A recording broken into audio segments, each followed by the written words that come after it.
27 February 2026 Marathi राज्यभाषा दिन आज साजरा करतायत सर्वत्र राज्यभर. आज आपल्या लक्षात आलेलं आहे की मराठी भाषेवरती जेवढं जास्त प्रभुत्व आहे, जेवढं जास्त मराठी भाषेमध्ये साहित्य उपलब्ध आहे, या साहित्याचं वाचन संस्कृती ही खऱ्या अर्थानं आज अखेर जपली जाते.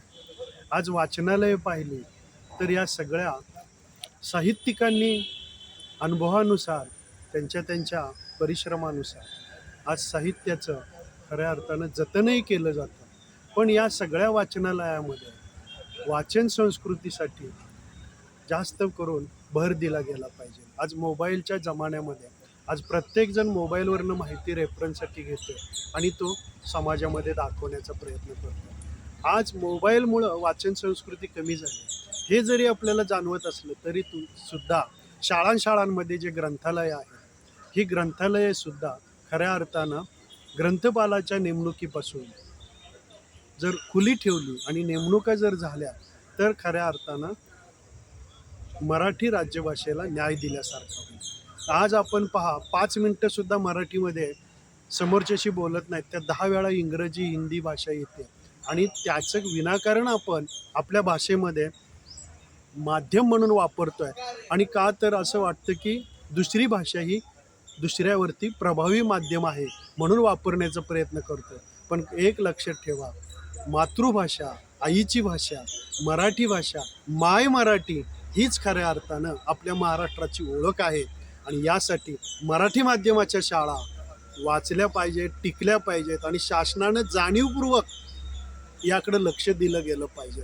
नुसतं राजपत्रित मराठी भाषेला दर्जा देऊन चालणार नाही किंवा आजचा दिवस भाषा दिन म्हणून, राज्यभाषा दिन म्हणून साजरा करून चालणार नाही.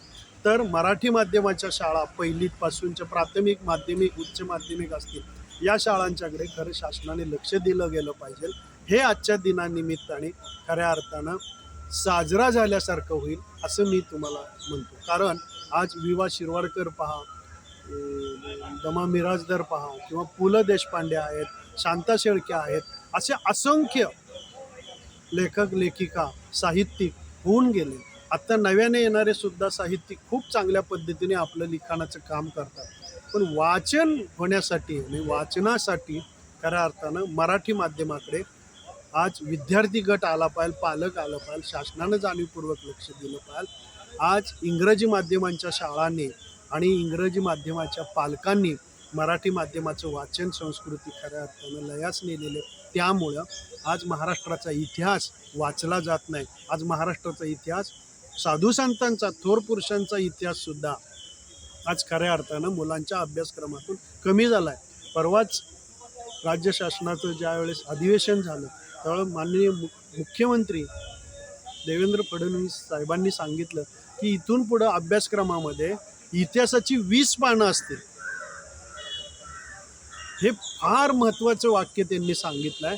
आणि आत्तापर्यंत इतर भाषेची, इतर इतिहासाची पानं जास्त होती आणि शिवाजी महाराजांची आपले आद्य दैवत आहेत यांचं पान कमी होतं किंवा कमी पॅरेग्राफमध्ये सांगितलं जात होतं. पण इथून पुढं थोर इतिहास पुरुषांचं किंवा छत्रपती शिवाजी महाराजांचं म्हणूया, संभाजी महाराजांचं म्हणूया, 20 पानं तरी अभ्यासक्रमात राहतील इतिहासाच्या, असं त्यांनी अधिवेशनामध्ये सांगितलं. ही खऱ्या अर्थानंच इतिहासाची एक प्रगतीचं पहिलं पाऊल आहे. आणि मराठी माध्यमाच्या शाळांमध्ये हाच जर खऱ्या अर्थानं निर्णय घेतला शासनाने की ह्या शाळा, जिथे गाव तिथे शाळा, जिथे मूल तिथं शाळा, शाळा तिथं शिक्षक, तिथे मुख्याध्यापक, तिथं प्रशासन आणि त्याच ठिकाणी सर्व सोयी होतील असं शासनानं पाहिलं तर आजचा मराठी राज्यभाषा दिन खऱ्या अर्थानं दिन साजरा करण्यासारखा होईल असं मला वाटतं.